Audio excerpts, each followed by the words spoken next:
Riding high with the success of Snow White and Pinocchio, it's interesting that Disney decided to do something 100% different for their third film. Fantasia doesn't have a narrative story. Hell, it doesn't even have any dialogue apart from the host. It's just an experiment of taking classical music and combining it with great Disney animation. It's not one story, it's several stories. And half the time, they're not even really stories. The opening is just a collection of abstract imagery that goes along with the music, like what your mind might be thinking when hearing it for the first time.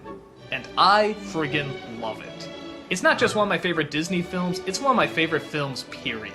Remember what I was saying before about emotional simplicity? You could argue that this is the film that masters it. Whereas I describe both Snow White and Pinocchio as emotional stories, this is what I like to call an emotional experience. It's not based on narrative as much as moments. And life is made up of very unique moments, so I don't think there's really any problem in putting them together in a movie. Especially if they do get an emotional response. Sometimes, it creates a confusing response, like the one with the dinosaurs. I never know how to feel watching that. Sometimes they're threatening, sometimes they're cute, and then through the course of the piece, they're just gone. I remember as a kid, I had no idea what to think of that. It's just sort of something that happened, and you draw your own conclusions.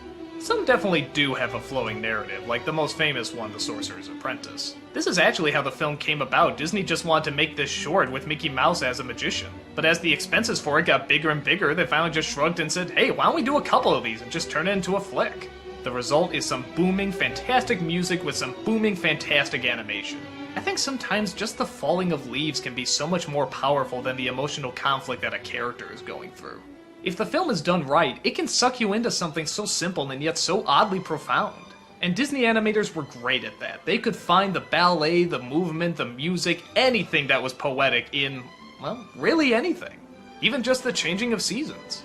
I stated this before, but my absolute favorite is the ending. Both The Night on Bald Mountain and the Ave Maria. Even if you don't have a religious background, just the very basic emotional levels they have here are really high. The contrast in putting these two together is just brilliant, and the belief in something much darker than you can imagine, or more inspiring than you can imagine, is definitely there. Disney wanted to do a lot more of these and have this be a continuing film series. But sadly, the film didn't make the money that it needed. Oh, it made a lot of money. It was like the second or third highest grossing film that year, but it didn't matter. The film cost a fortune to make, and financially, it just didn't make sense to make any more. They did make one sequel years later, though we'll get to that when we come around to it. For this film, though, Fantasia is a powerhouse of art. In fact, it's actually like going to an art museum, except with motion and music. As you can imagine, though, it's not as geared for kids as the other Disney flicks. There's nothing really troubling or bad about it that kids can't watch. I remember watching Bald Mountain Find when I was younger. But with the exception of maybe Sorcerer's Apprentice, there's nothing here that's immediately geared towards them. This was the animated Disney film almost strictly for adults. And while kids could watch it, it wasn't exactly their film. It was more for the grown-ups, and those who love it really love it. And it still continues to be one of my faves.